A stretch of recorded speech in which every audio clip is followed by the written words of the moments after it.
The effective executive. Intelligence, imagination, and knowledge are essential resources, but only effectiveness converts them into results.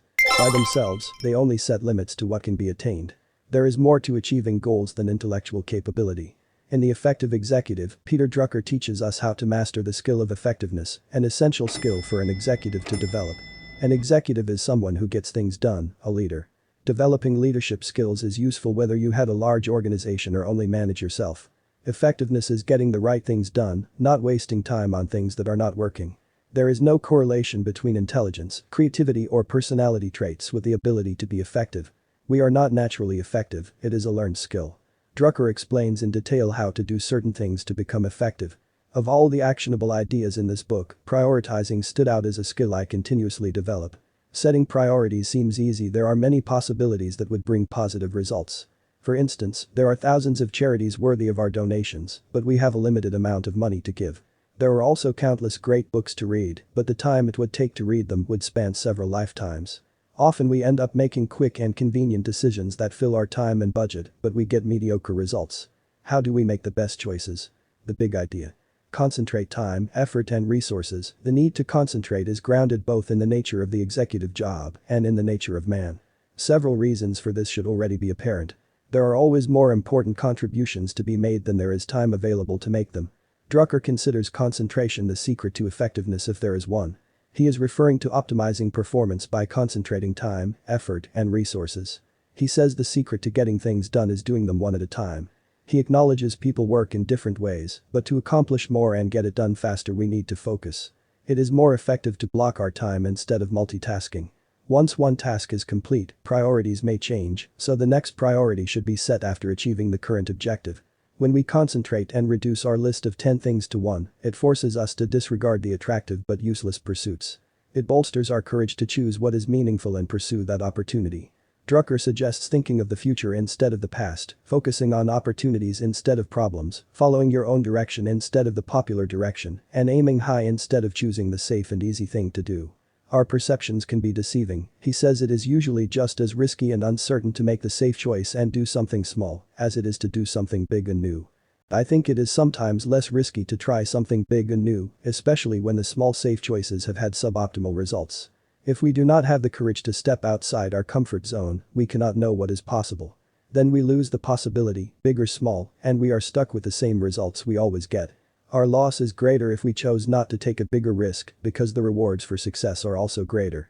Insight 1. Posteriorities, decide what not to do. Most executives have learned that what one postpones, one actually abandons. A good many of them suspect that there is nothing less desirable than to take up later a project one has postponed when it first came up. Drucker calls the things we decide not to pursue posteriorities. He acknowledges these are unpleasant. One person's top priority might be another person's posteriority. It is tempting just to do a little of everything so everyone is happy. Also, we cannot predict what the next big thing will be, and if we decide not to do something, we may miss an important opportunity. If we take it off the agenda, the timing will probably be wrong in the future, even if the project would work if we did it now. We may remember the relationship that might have been if only we had pursued it years ago, or an education goal that we had to abandon and could have been a promising career, but would not be useful now. We cannot go back and change our decisions, so sometimes it seems like we should pursue all opportunities. There will always be things we did not do that could have been successful. We forget they might also have been unsuccessful. When we spread our resources thin and try to do everything because of our fear of missing out or making some people unhappy, we really miss much more. We miss the ability to pursue the opportunity available now if we concentrate our time, effort, and resources on that one thing. Insight 2. Crisis generates pressure, not priorities.